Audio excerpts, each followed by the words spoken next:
Halo guys, balik lagi bersama aku. Jadi kali ini aku mau membahas insight dari buku yang berjudul How to Get a More Productive Sleep Nick Nick Littlehales.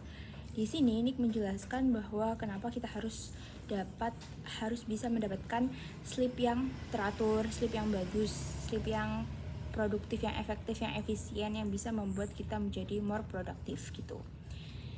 Kalau dulu seperti yang kita tahu kan ada pepatah yang mengatakan bahwa tidur itu harus 8 jam. Nyatanya karena sekarang adalah era globalisasi di mana kita terus bertempur, terus berhadapan dengan internet, kemajuan zaman, teknologi yang serba cepat dan tentu menguras energi kita ya.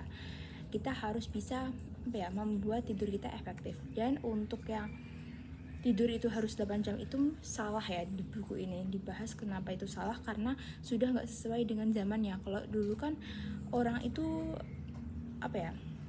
misal kita contohkan orang dulu rata-rata bekerja sebagai petani ataupun nelayan ataupun kebun gitu kan, jadi mereka itu banyak waktu istirahatnya, sehingga zaman dulu pepatah mengatakan bahwa tidur itu maksimal atau bagusnya itu adalah 8 jam. Tapi sekarang beda. Seperti itu guys. Oke, langsung aja. Jadi dalam buku ini juga dijelaskan tentang circadian rhythm. Apa itu circadian rhythm? Circadian rhythm itu semacam siklus 24 jam kita, siklus tubuh internal 24 jam gitu. Kita itu harus bisa memahami siklus internal tubuh kita, sehingga kalau kita bisa memahami, kita bisa menerapkan yang dinamakan productive sleep tadi. Nah, kemudian di buku ini kita juga dijelaskan tentang chronotype. Buku ini juga menjelaskan tentang ada 3 jenis macam orang berdasarkan waktu tidurnya. Yang pertama itu ada morning people, yang kedua itu ada evening people, dan yang ketiga itu kalau nggak salah ada in-betweener. Jadi kalau morning people itu secara natural orang itu selalu bangun pagi dan tidurnya juga early evening. I mean like early night gitu guys, kayak jam 7-an, jam 8-an gitu, sehingga mereka bisa bangun pagi tanpa ngeset alarm. Itu yang jenis pertama, morning people.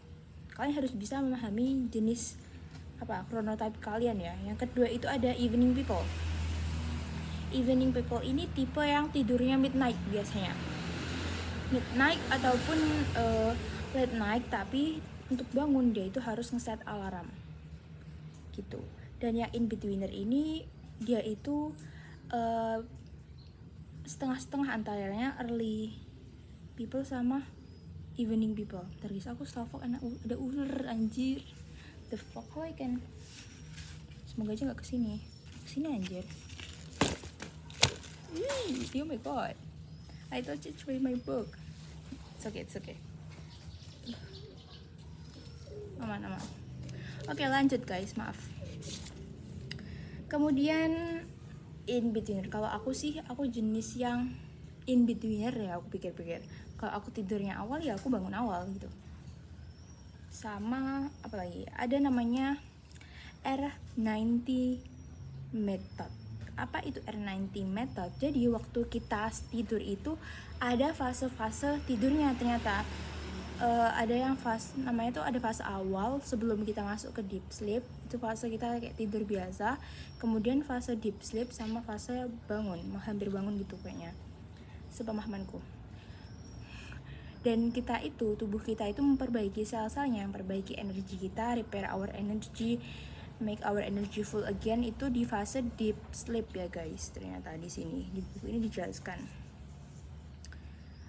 caranya gimana biar kita bisa masuk ke fase deep sleep tadi ya, dengan mengadapt atau mengevaluasi, menentukan jenis dari chronotype kita, chronotype yang cocok untuk tubuh kita. Kalau sekiranya kita itu bangun itu masih terasa lelah, masih terasa kayak pegel, masih terasa kayak nggak enak, itu berarti chronotype itu nggak sesuai sama tubuh kita dan kita harus change ke another chronotype gitu. Kemudian di sini juga dijelaskan bahwa importance of take a nap. Jadi banyak peneliti yang menjelaskan bahwa take a nap atau tidur siang itu penting untuk merepair our memory. Karena setelah bekerja 1 harian penuh selama berapa guys? Dari jam 7 sampai jam 12, Kemudian kita harus take a nap. Kenapa? Untuk nge-repair, untuk bisa mengembalikan fungsi memori kita, sehingga kita bisa mengingat hal-hal yang perlu kita ingat lagi gitu. Kemudian waktu yang cocok untuk take a nap itu sekiranya cuma 30 menit guys, nggak lebih. 30 menit atau 90 menit. 30 menit sih kalau untuk aku sebagai pelajar ya. Kemudian improving sleep quality. Jadi dalam improving sleep quality itu yang perlu diperhatikan adalah activity kita before bed sama after sleeping. Before bedtime sama after sleeping. Before bedtime itu biar sleep kita itu produktif, kita harus meminimalisir hal-hal yang bisa mengganggu kualitas tidur kita, kayak ngejauhin blue screen, kayak mematikan mematikan device kita, karena di setiap device itu ada blue screen-nya yang bisa mengganggu sleep quality kita. Kecuali kalau natural blue screen ya atau natural blue light kayak moon, itu nggak apa-apa. Itu malah bagus membangun hormon serotonin nggak salah, lupa aku nggak tulis itu guys. Jadi kita harus menjauhkan semua device yang bisa nge-distract our quality sleep. Kemudian kita juga harus dalam keadaan relax sama dalam keadaan perut itu nggak lapar juga nggak kekenyangan, sehingga tidur kita itu lebih efektif gitu. Kemudian after sleeping. Jadi after sleeping itu tergantung dari habit masing-masing. Kalau aku biasanya after sleeping itu aku biasanya sholat tahajud dulu. Karena aku bangunnya jam 3 guys. Jadi aku manfaatkan untuk sholat tahajud dulu. Setelah sholat tahajud, kemudian aku siapin kopi. Karena aku suka minum kopi. Siapin kopi, kemudian aku lanjut ke belajar. Lanjut belajar materi sekolah. Kalau gitu ya terserah sih, mau nonton video motivasi atau baca buku pengembangan diri, itu terserah kalian. Kemudian aku exercise. Jadi exercise juga membangun hormon yang membuat kita lebih produktif, sama hormon adrenalin kita lebih tinggi guys, sehingga kita bisa lebih bahagia gitu. Kayaknya cuma itu doang sih dari buku How to Get More Productive Sleep, tentang circadian rhythm sama chronotype sama sleep cycle. Jadi kita juga harus memahami sleep cycle atau pola siklus tidur kita guys.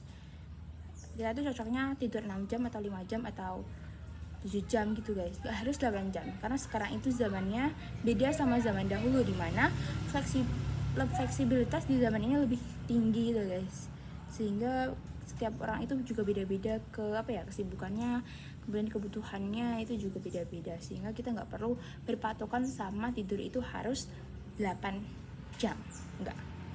Oke, cukup sekian dan bye-bye.